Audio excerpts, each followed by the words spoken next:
And it's just basketball. At the end of the day, it's just basketball. That's why we still wear Jordans instead of LeBrons.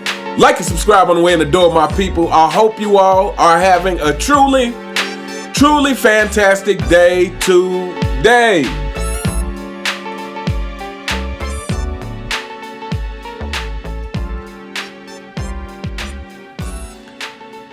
Welcome back, my people. So, with the recent firing of Mike Malone from the Denver Nuggets, and like I just did a video where Rob Parker suspected that maybe it was because he lost the locker room. He lost the respect of the players. The players weren't listening. I played a clip of Mike Malone basically, being critical of the players, being brutally honest, basically saying, hey, you're not going out there and putting in the effort, and basically saying that how I say it is not important. Like, it's the message. Like, either you're getting the message or you're not. And he questioned the dedication of some of the players. So with that being the case, it made me think of Michael Jordan and this particular picture that you see here. Now, for those of you who watched The Last Dance, this is where I got this from. Now, I can't remember exactly if it's actually from the 98 season, but for sure it's from the last three-peat season. It's from the last three seasons of him being a Chicago Bull for sure. And if you look at this picture, if you look at the intensity in which Michael Jordan is paying attention to what Phil Jackson has to say, this is what real leadership looks like. This is what real leadership looks like. This is what leadership looks like from a guy who's, at this point? He's at least 32 years old, Michael Jordan. He already has 3 championships. He's already a champion. He's already considered the greatest to ever play the game. He already has countless accolades. He has everything that you could want as an NBA player. MVPs, finals MVP, scoring titles, defensive player of the year, first team all defense. The guy has done it all already at this point. Yet, he still listens to Phil Jackson intently.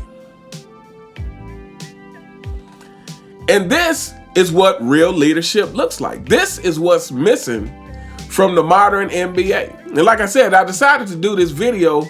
Now, we don't know why Mike Malone was fired. It could be just him and the owners wasn't getting along. It could be for various reasons, and we won't know exactly why until they come out, unless they come out and say exactly why, because we're just not close enough to the situation to know that. But like I said, these are all speculations. Brian Windhorst suspected that it had something to do with him not getting along with the owners. Rob Parker suspected that it had something to do with, the players not respecting him anymore and not listening to him. But at any rate, like I said, to me, this just shows that the modern NBA is full of, or I should say, has a lack of leaders in the modern NBA. And that's all across the board. Even the players that I kind of like. So before I did this video, I went and just Googled Chicago Bulls huddles with Michael Jordan and Phil Jackson. And I looked at various pictures, and every last one of these pictures of the Chicago Bulls in the huddle, Michael Jordan is fully focused on what Phil Jackson is saying. That is a leader. Now, just the other day, I was watching the Golden State Warriors versus, I can't remember who they were even playing. But they were losing. And during the huddle, I was watching Steph Curry. Steve Kerr was saying something, and Steph Curry wasn't really paying attention. And when I saw this, it bothered me because I'm thinking like, you're losing. Steve Kerr at this point, he has won you guys some championships. So you would think that, if you're intent on winning, if you are a great leader, then just from the standpoint of setting a good example for the rest of the players, as the leader of the team, you should be fully engaged in what the coach is saying. If for no other reason than to set the example for the rest of the team. And this is why I think, again, everything's relative to the time that you're in. So, championships have been won. But, what are the truly exceptional teams from the LeBron James era?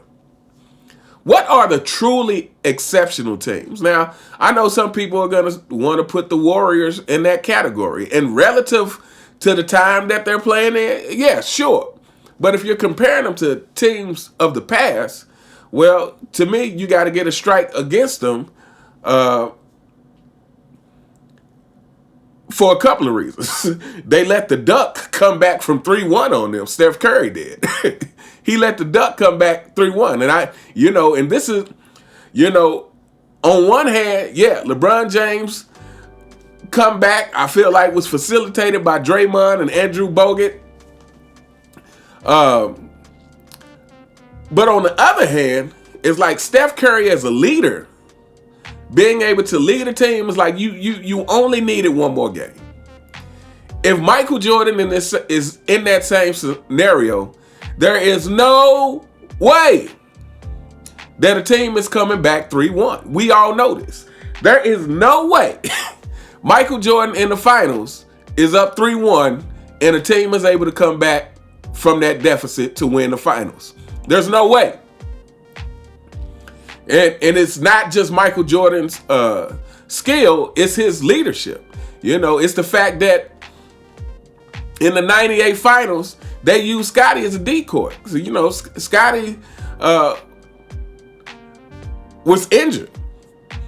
But yet they used Scottie as a decoy. Michael was like, look, Scottie, you be a decoy, I'll handle the rest. And he did. I think in the 98 finals, somebody correct me if I'm wrong, I think Michael Jordan scored 50% of the points or something. It was something outrageous like that. But Michael Jordan literally carried the load. And so, yeah, for the Golden State Warriors, that's strike one, is you let the deer come back 3-1 on you. But the other thing is, you guys went and recruited Kevin Durant to come join your team.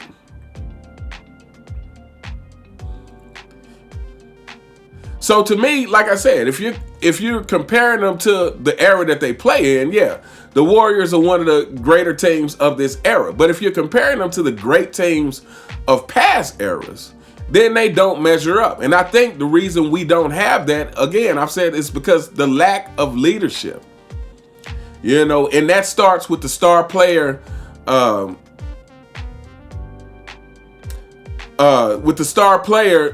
respecting the coach. Again, it's like when Michael Jordan had Doug Collins, he didn't want him to leave. When Michael Jordan had Phil Jackson, he didn't want him to leave. Because I feel like Michael Jordan was going to buy into whatever authority was over him. If whatever coach was over him, Michael Jordan was going to buy into that. The same way, I just was watching an interview, some Larry Bird interviews that I'll be doing some videos on here in the near future. But they were asking Larry Bird about the various coaches and saying, which one did he prefer playing? If Larry Bird basically was like, whoever I'm playing for at the time. You know, he didn't make a choice. And to me, that shows the mindset of whoever's here, like, I'm going to give my all. I'm going to buy into what they're saying. And I'm going to do my part to make this work. This is what great leaders do. This is what great leaders understand is whatever pieces you got right now, you have to commit to them fully. And this is why we haven't seen any great teams that compare to the great teams of the past in the modern NBA, because there's the lack of leadership. There's all this entitlement. There's the LeBron James factor of showing everybody that it's cool to disrespect your coaches. You know, this is the LeBron James factor that says, hey, I'm a outright disrespect Darvin Ham right in front of the public, not only during the game where everyone can see, but then I'm going to go start a podcast with the guy who I plan to have replace him as a coach. You know, there's LeBron James getting coaches fired and players traded his whole career. You know, there's a lack of leadership. There's a lack of understanding of how greatness is built. There's a lack of understanding that greatness is built. You know, greatness comes through building something. It's no other way around it. Greatness comes through, you have to be able to stick it out in one place and build. You have to be willing to commit to what's there right now and build.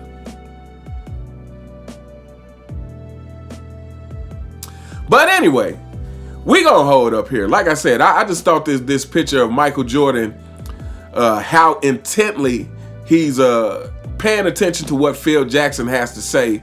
You know, it's just another demonstration of why Michael Jordan was a great leader, because it wasn't just about, you know, how he led the team, you know, and how the team followed his lead. It's about the fact that he was willing to follow the coach's lead. Again, when your star player respects the coach, then respect is gained all throughout the team. When your star player doesn't respect the coach, then there's a lack of respect throughout the team, period. And I'm gonna close out with this, because LeBron James fails to understand that if he respected his coach, he would get more respect from the players. The players would, and it's like, I would think it's a subconscious thing. You know, it's one of those things that maybe people don't purposefully do. But it's when you see the star player not respecting the coach, that makes the people who follow the star player less likely to respect the coach. But anyway, let me know what you guys think in the comments. What do you think of this picture? Like I said, this picture, it's probably from the 98 season, but for sure it's within the last 3 seasons of his career as a Chicago Bull. And Michael Jordan, despite having all the accolades and all the things that he's earned and all the notoriety from him growing the NBA, is still paying attention to the coach intensely and fiercely. And to me, like I said, this is just another example of why Michael Jordan is a great leader, and another example of why there aren't really great leaders in this modern era, because the coaches are always expendable. You know, if the star player doesn't like the coach, they're ready to get rid of him with the snap of a finger. And these star players don't have that same kind of respect for the coach. But anyway, let me know what you guys think. You all have a truly fantastic day, and I'll see you next time. All right.